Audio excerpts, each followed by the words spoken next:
everyone. So Kurt Angle talked about Hulk Hogan being booed on his last appearance on, Raw, which was the Netflix premiere. Here's what Kurt Angle said. Let the fans do what they want to do. I mean, Hulk Hogan is a legend. You can't take that away from him. He's probably the most popular pro wrestler of all time. He's an incredible human being, but sometimes politics gets in the way. That's what happens. That's what Kurt Angle said. Now, we're doing this video because we've done a bunch of videos on everybody who has a different opinion on Hulk Hogan. And one of the things in this channel is regardless of personal feelings about anything, we like to be as fair as we can to everyone we talk about. So if you have a bunch of people that are saying this about Hogan, it's important to kind of give the other side of it too, and to not just constantly give a negative or a positive view of anyone. And I will push back a little bit on the idea that politics had anything to do with it because I don't think that alone can explain it. Could that play a part? Certainly, but I don't think that explained everything. And if Hulk Hogan is going to continue to show up on WWE and all of that, I do think they should just lean into the heel vibes of the whole thing.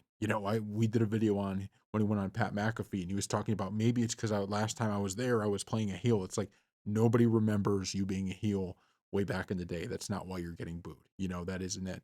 But to me, the most kind of offensive thing from that show was the fact that his only appearance on the Netflix premiere was, part of the selling of the beer. And I just think that alone was enough to kind of turn the fans, even if they were going to boom anyways, which they might have, but that was definitely going to get them booed because you just look at that and you go, it's one thing to have this kind of advertising deal with WWE.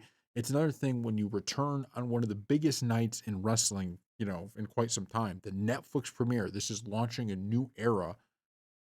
It's another thing to only be there to sell the product, it's like that I think played a part in it too. It's not only, some of the past controversies with Hogan, but it's also the fact that he's out there, only selling a beer. It just comes off as you didn't really want to be here. If it wasn't for the advertisement you were doing for yourself in a way, you wouldn't even be on this premiere. So I think that plays a part in it too. But like I said, we want to give all sides to these stories because that's in my view part of the problem with the media is the media really tries to only give if they decide they don't like somebody, it's only going to be negative. If they really like somebody, it's only positive instead of giving accurate view of what everybody thinks. So thank you all for watching.